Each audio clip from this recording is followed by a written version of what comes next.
Hello, in this section, we are going to talk about the definite integral. So first, let's define the definite integral. Then from there, we'll explain to you what we will be looking for. Definition of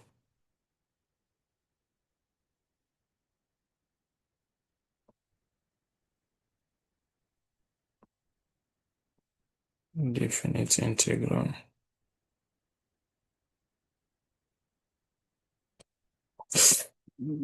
So given a function,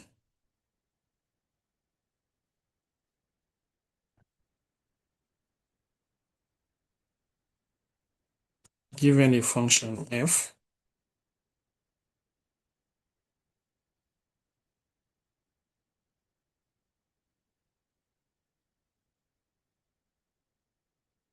define on and close interval AB, so the interval is closed.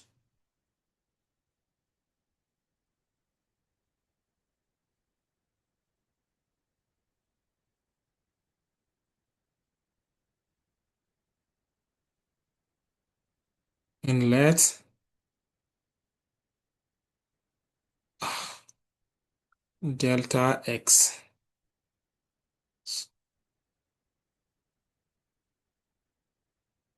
So let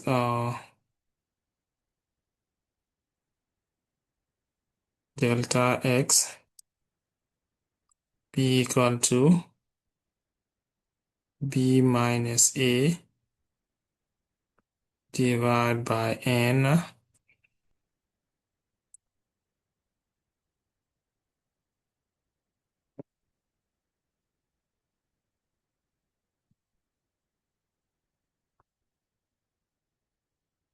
so those are the left bound and the right bound of my interval, okay, a and b.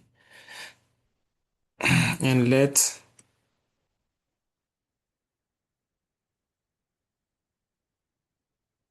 the closed interval ab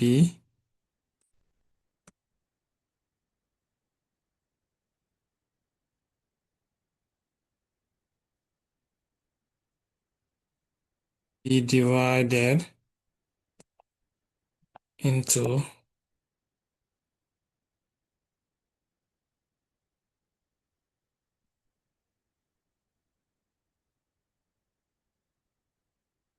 n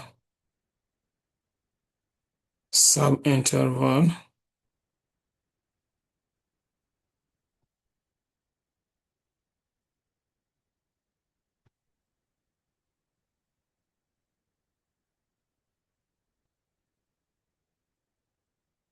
of equal width.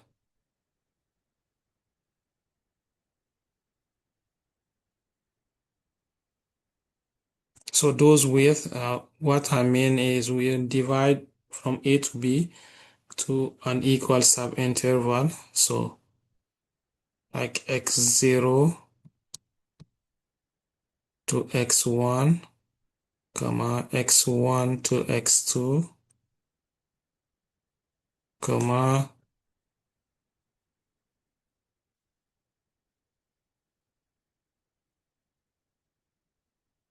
x2 to x3, up to xn minus 1 to xn. I will explain this one to you right now, okay? So don't jump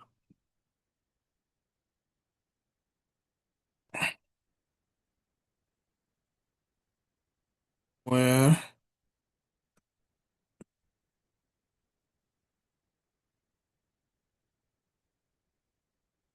my xi is equal to a plus I delta x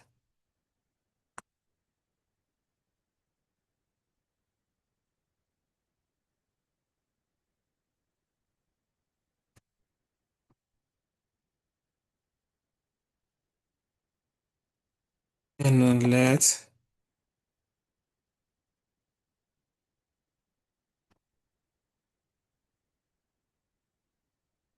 And let the ith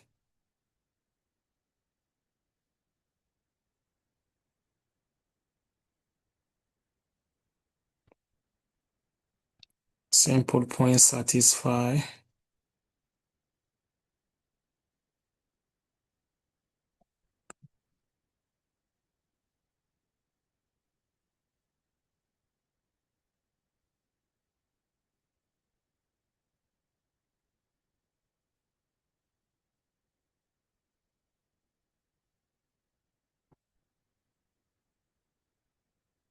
xi belong to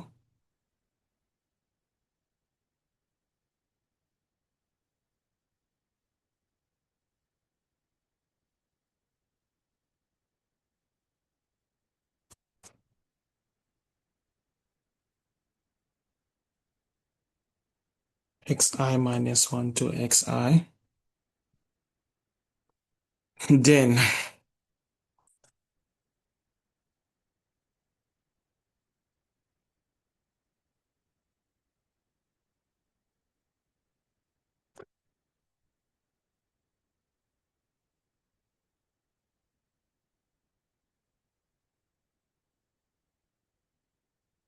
the Riemann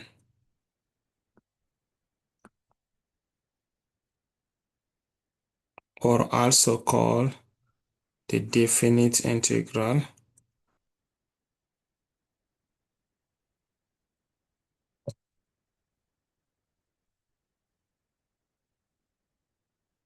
of f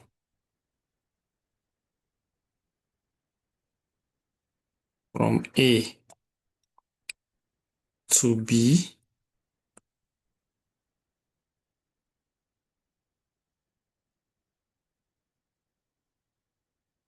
is denoted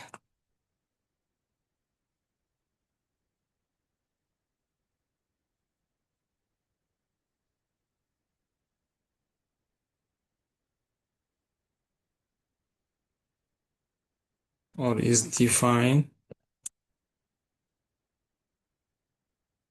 the integral from a to b f of x dx, which is equal to the limit as n approaches to infinity, the sum of I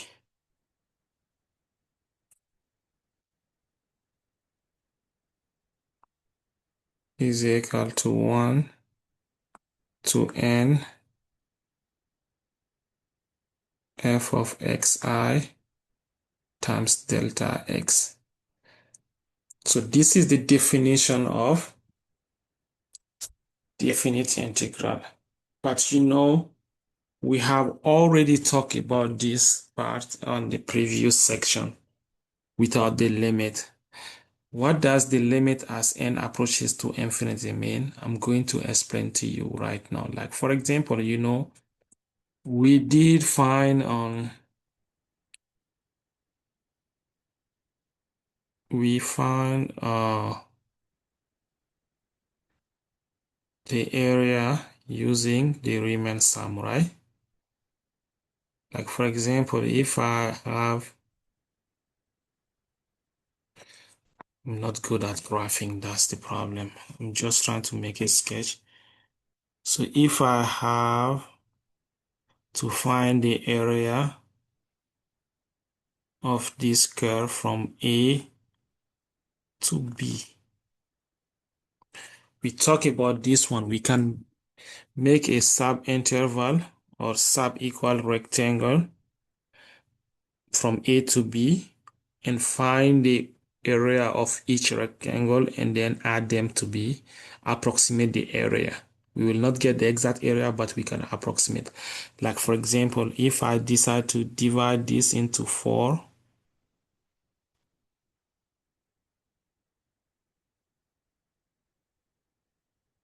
don't mind even if the width does not look like the same. So you can see this is 4, right?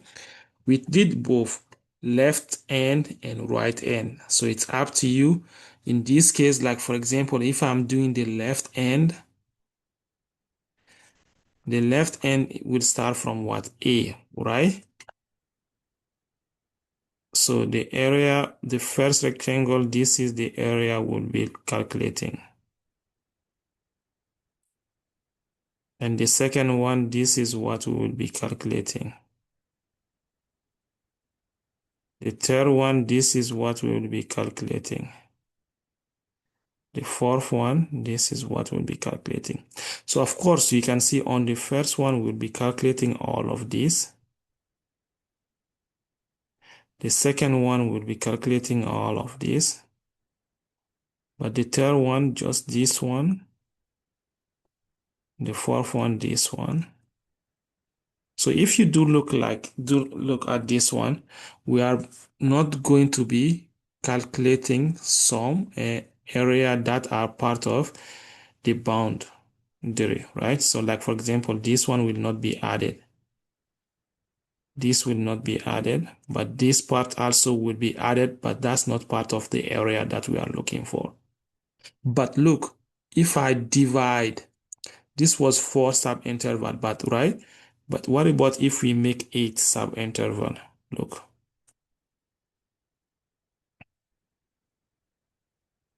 Can you see?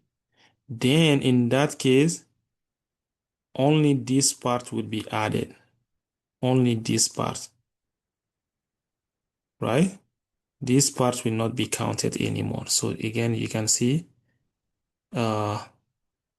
these parts will not be counted anymore. So which means we are getting close to the exact area a little bit, right?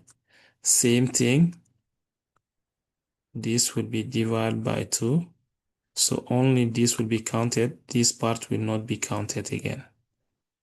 So imagine if we have infinite small rectangle. So we'll get at the end the exact area. So that's what this sum mean, right? So that's what this mean. So finding the integral, sometimes you can think about is the summation. It's the sum of everything from A to B, the exact value. So that's what we are about to practice right now, okay?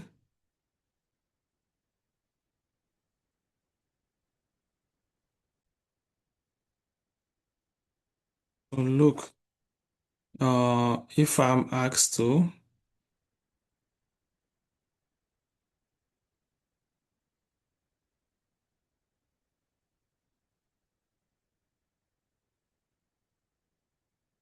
evaluate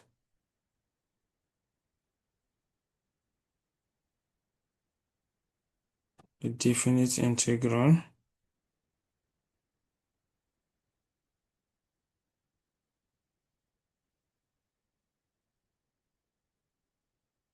-2 to 1 2x dx, for example. So let's do this quick. So the function f of x is what? 2x. This is 2x. So the function f of x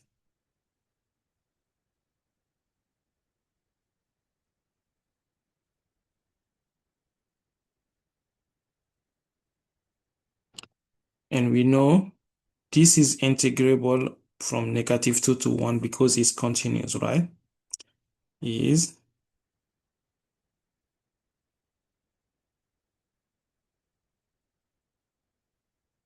integrable on the closed interval -2 to 1.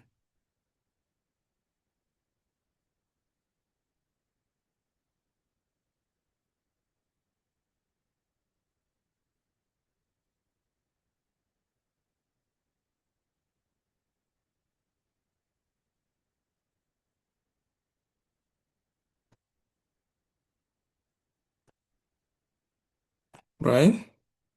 So because it's continuous on -2 to 1, that's why it's integrable. So let's find our delta x.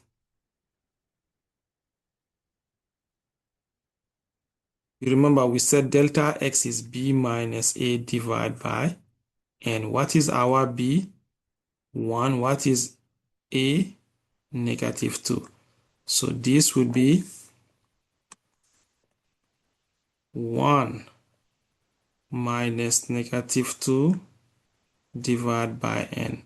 So which means our delta x would be equal to 3 divided by n. We also know we said x sub I is a plus I times delta x. So that means our xi would be a is what? -2 plus I times 3 over n. So which means our xi would be -2 plus 3i divided by n.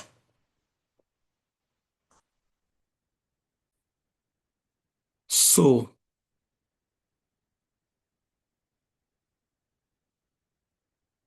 the definite integral that we are looking for,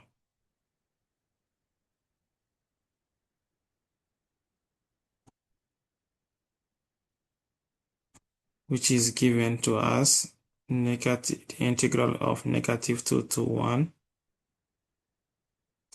2x dx is equal to the limit as n approaches to infinity, the sum of I is equal to 1 to n f of xi times delta x, right? So we have our xi, we have our delta x. So now we just have to find the sum as we did in the previous section. So in this specific problem, I'm going to replace now my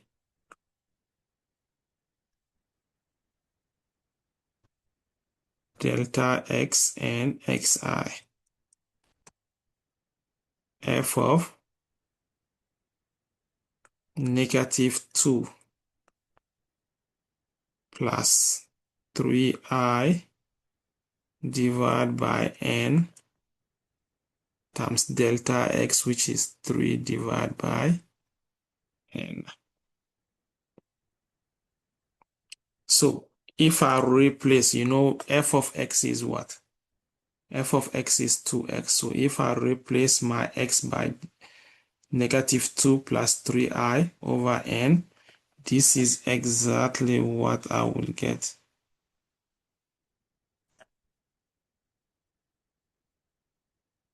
The limit of n approaches to infinity, the sum of I is equal to 1 to n.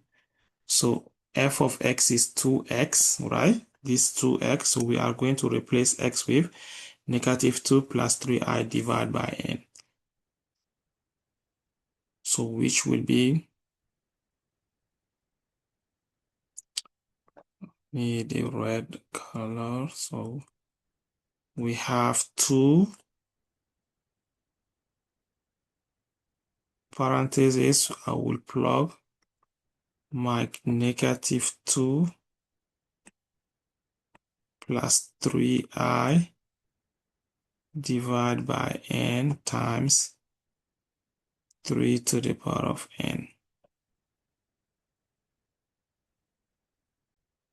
So again, if you do remember about the summation, this is multiply 2 times 3 is what? 6. So we'll have 6 divided by n.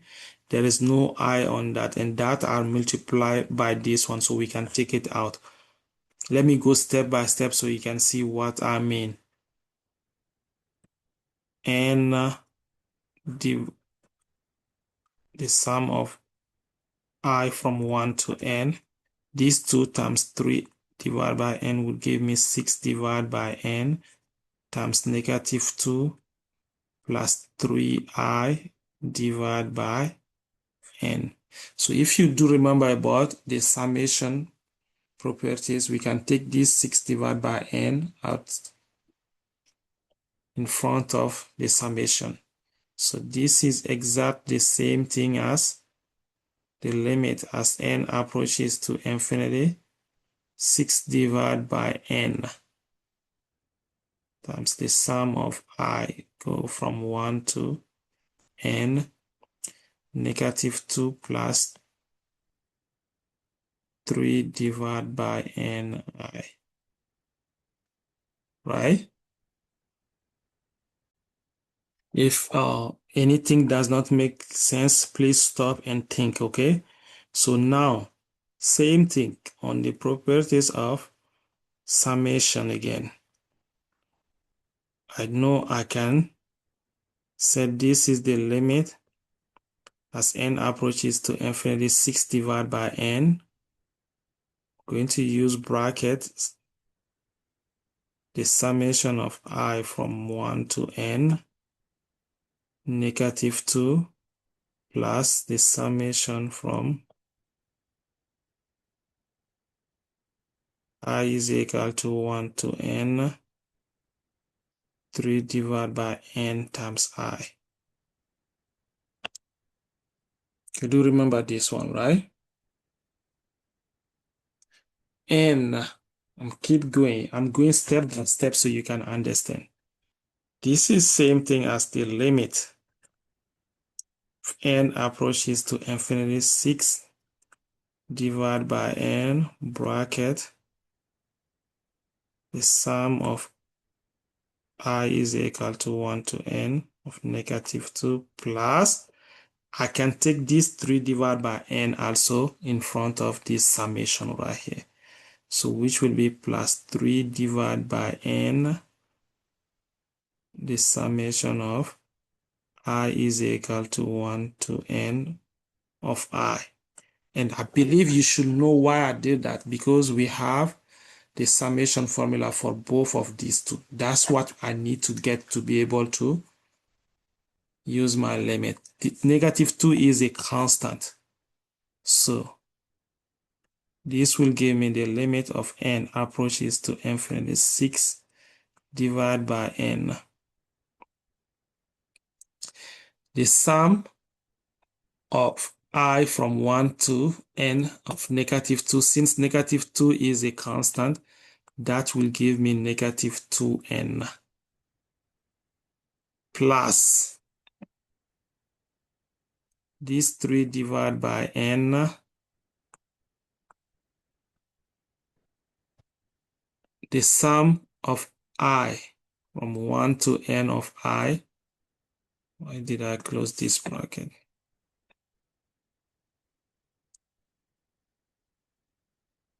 Will give me what? We have this formula also, which is n times n plus 1 divided by 2. Then I will close my bracket.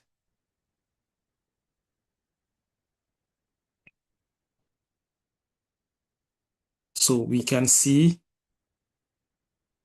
now we will try to just simplify and find the limit, okay? This n, because this n will multiply by this one, those will cancel out. So what will be left is the limit of n approaches to infinity, 6 divided by n,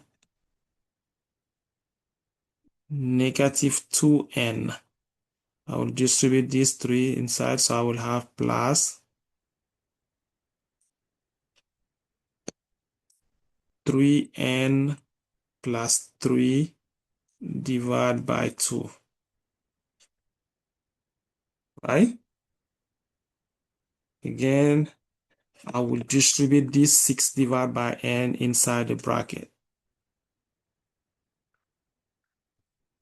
6 times negative 2n divided by n will give me negative 12, right? So as n is approaching to infinity, let's not forget.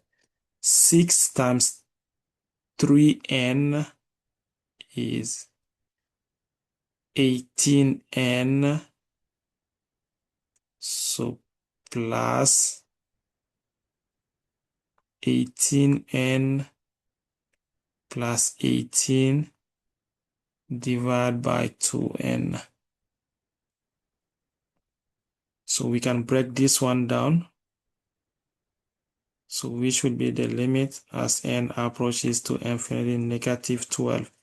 18n divided by 2n is plus 9 plus 9 divided by n.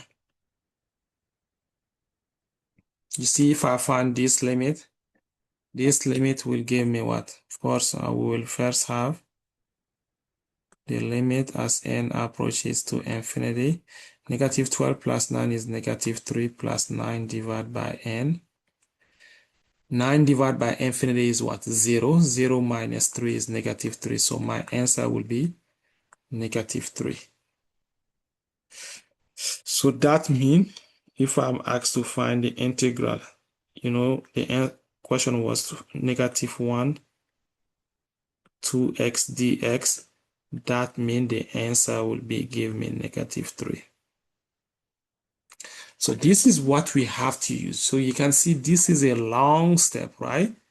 Or you remember we learned about the antiderivatives. So I'm going to show you the shortcut which you can practice from now to find the integral, okay? So what I'm about to do is apply on the next section, but you can start practicing since right here because it's just a shortcut. You can see this take a lot of times to find this answer, but if you know how to find the antiderivative, so again, the fundamental theorem of calculus said anytime if you are looking for the definite integral from a to b f of x dx, it will always be equal to the antiderivative of f of b minus the antiderivative of f of a. So that's what we are going to do. Okay, my b is 1, my a is negative 2. So do you know how to find the antiderivative of 2x? Yes. So we said, if you do know, we said f of x is what? 2x, right? Then the antiderivative of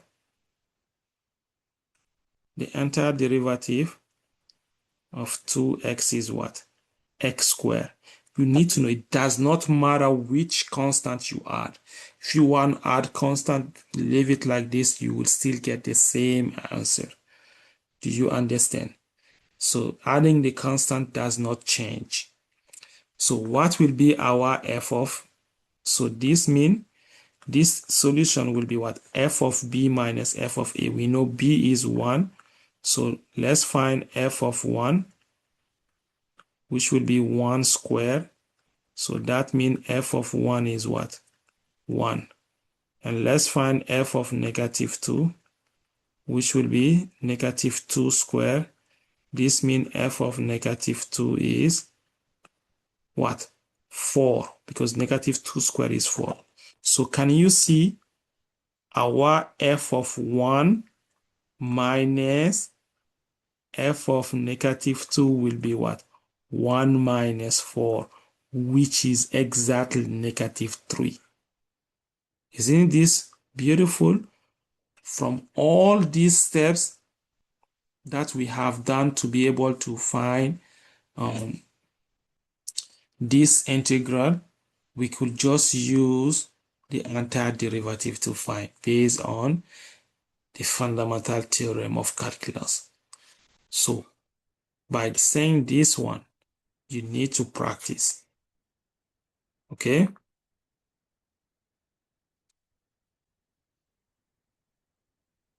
So before I practice with you, or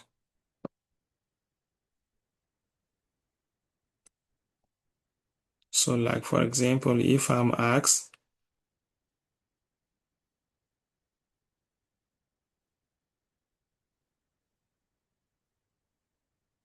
evaluate, you can make your own integral from 2 to 6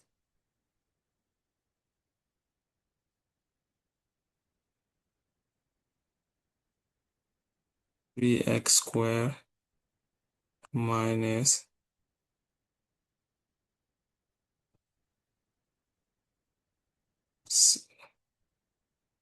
minus 8x dx, right? So we know we have to use the summation, but again, if you know how to find the antiderivative, use it to find your solution, okay? So to find the integral from 2 to 6 of 3x squared minus 8x dx, we just need to find the antiderivative, which many people will use this bracket. You will find the antiderivative inside this bracket, and the lower bound is 2, the upper bound is 6. What's the antiderivative of 3x squared? That is x cubed minus, what's the antiderivative of 8x? That is 4x squared. So first thing, you always plot what? The upper bound. So my answer would be, first thing, you substitute 6 for x, which will be 6 cubed minus 4 times 6 squared minus, and then you substitute the lower bound, which is 2. So 2 cubed minus 4 times 2 squared. And then you use your calculator.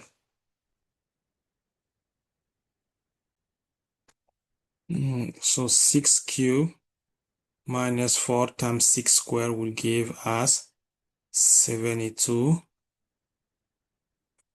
minus 2 cubed minus 4 times 2 squared is negative 8, which will give us 72 plus 8 is 80. So the answer will be 80.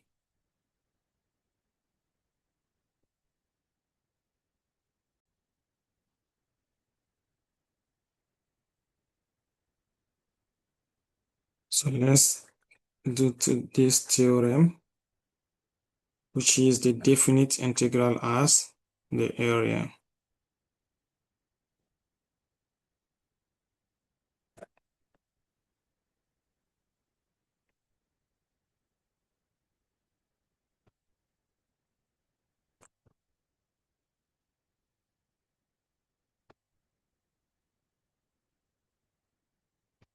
The area of a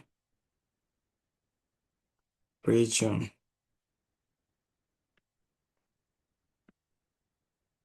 So if the function f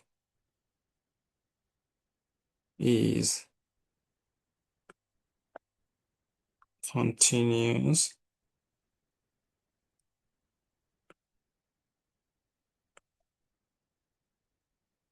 and non-negative,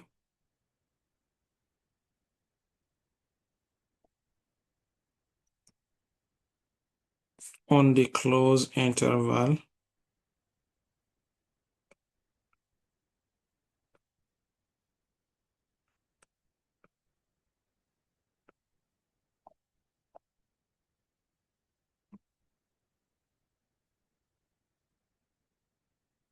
a to b,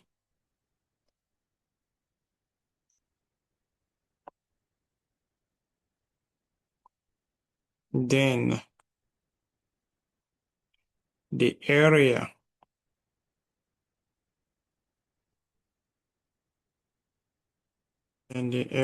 of the region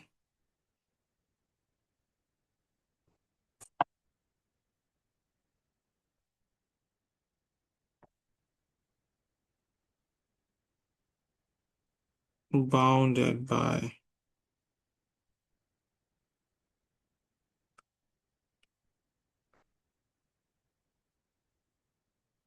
the graph of f. We get the x-axis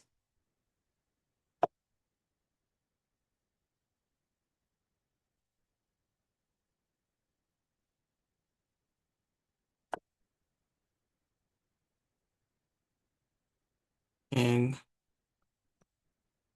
the vertical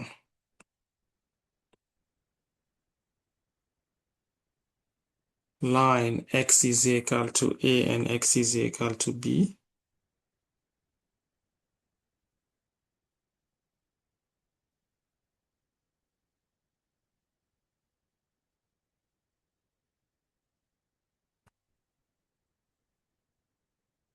Is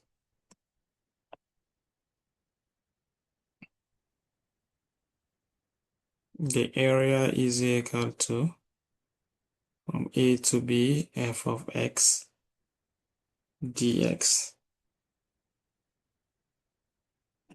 So what I mean by that is, so what this mean is, if you have the graph of a function, like for example, let's say this is the function f of x, right? This is the graph of f of x. And if you are asked to find the area from A to B,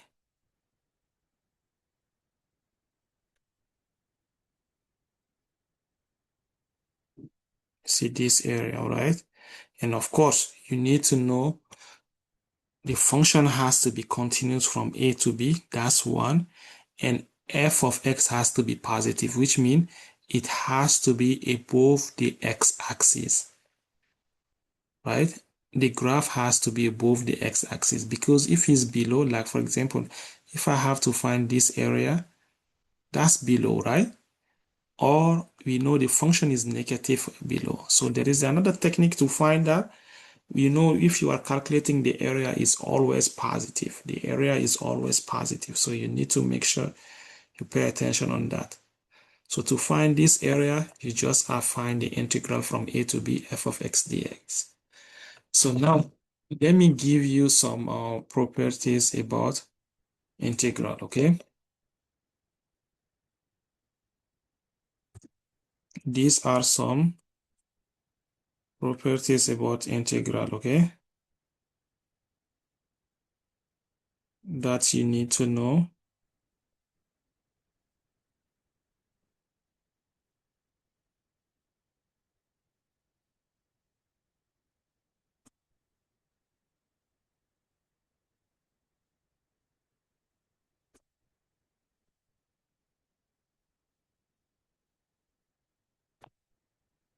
Properties of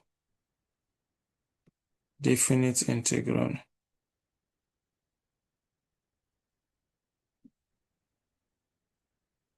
So you need to know these properties always hold given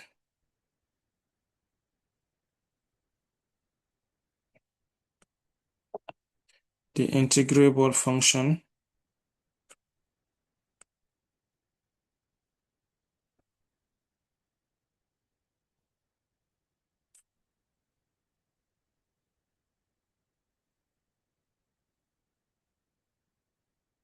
f and g. So f and g are two functions that is integrable on the closed interval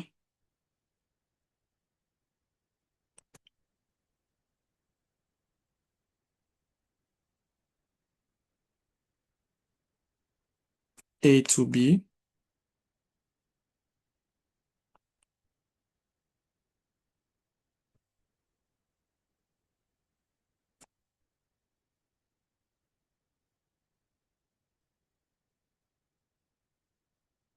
The following properties hold.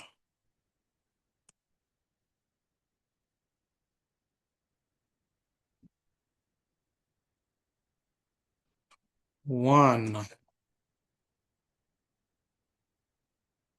Which you need to remember. Even if you don't, if you practice, you will see you will get 0.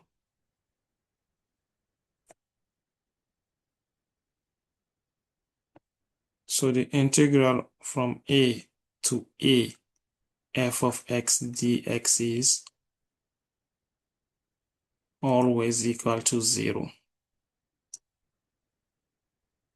Okay, that's 1. 2, that you need to remember also is, if you have to find the integral from a to b, f of x dx, that's exactly equal to the negative integral from b to a, f of x dx. Sometimes you use this one if you are looking for the area.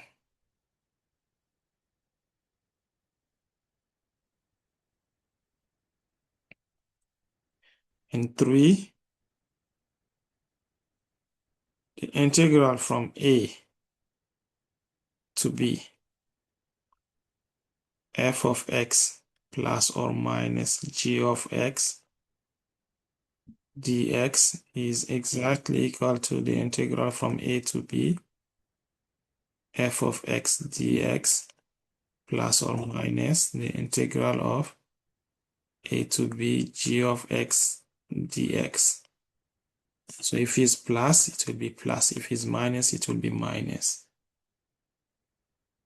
And also, this is used a lot, number 4. The integral from a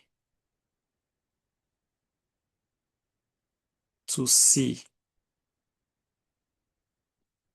f of x dx plus the integral from c to b f of x dx is equal to the integral from a to b f of x dx, assuming the integral exists, right? So, of course, c would be what? Between a and b. If you have to be the integral from a to b is same thing as finding the integral from a to c plus the integral c to b. So we use this one a lot when you are looking for the area. If one of them is below the x-axis, then you need to find the one above x-axis and the one below x-axis separately. And then you will add the area because we know the area is always positive. So these properties you need to remember them, and when you have a question about them, you can practice. In the 5th one, of course, believe we already talked about this. The integral from a to b, k times f of x. If k is a constant, then that's the same thing as k times the integral from a to b, f of x dx.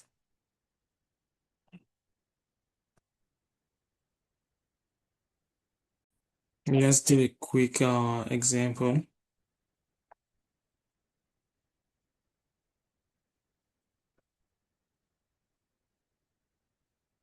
You can say some problem like this, given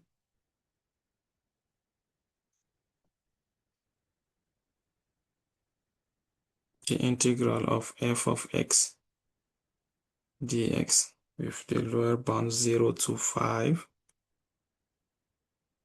is equal to 10, and the integral from 5 to 7 f of x dx is equal to 3.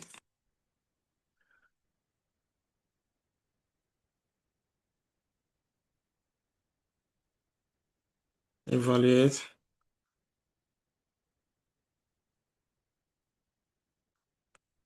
a, the integral from 0 to 7 f of x dx, and b,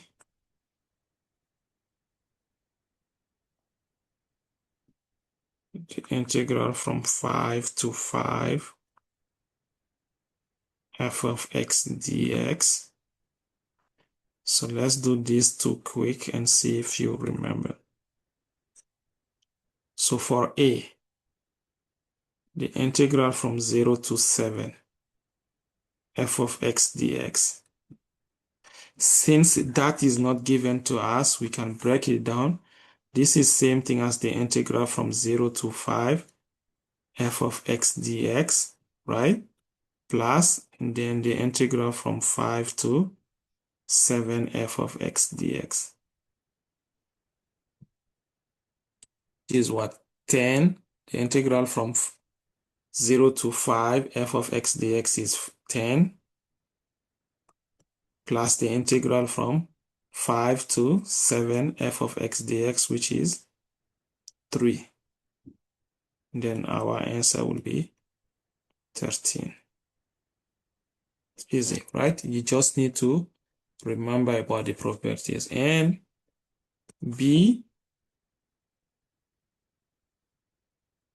I have to find the integral from 5 to 5 f of x dx.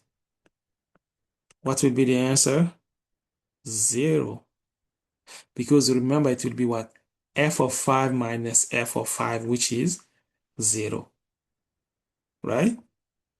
And we can, I can give you many types. C.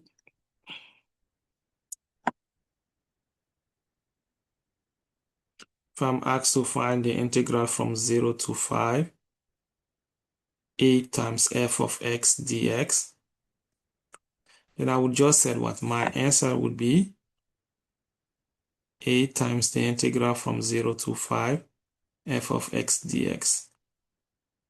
And this is 10, so I would have what? 8 times 10, which is 80.